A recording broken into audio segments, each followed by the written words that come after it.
बड़ा झूलल बुझाई छो तोहर कानक बाली तोहर कानक बाली बड़ा झूलल बुझाई छो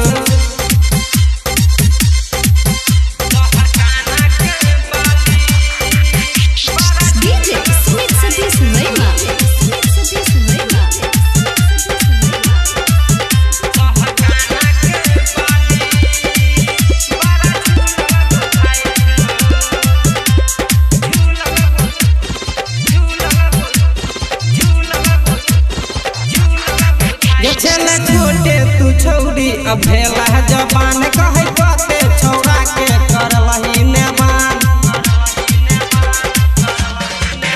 छला छोटे तू छौड़ी अब भेला जबान कहे कते छौड़ा के करलही नेमान जिला मधुबनी हिलबै छै काटी बाजार हिलबै छै सब छौड़ा के देख के जन होटलाली लगबै छै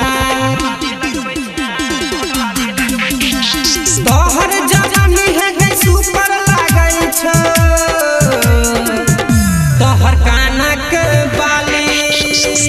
बड़ा झूलल बुझाई छ तोहर कानक बाली तोहर कानक बाली बड़ा झूलल बुझाई छ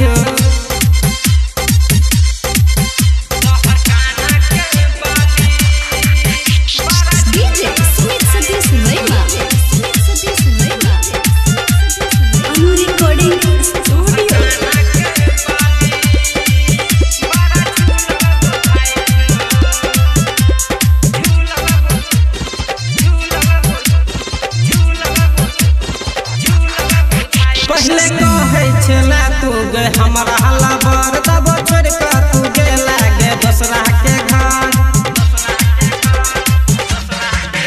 पहले कहे छला तू गे हमरा लबर तब छोड़ के तू गेला गे दूसरा के घर माटी चौधी पत्ते बान कहे छो दुर्गेश के बात मन अब नहीं जीतो तोरा बिन सुन ले गई हमर जान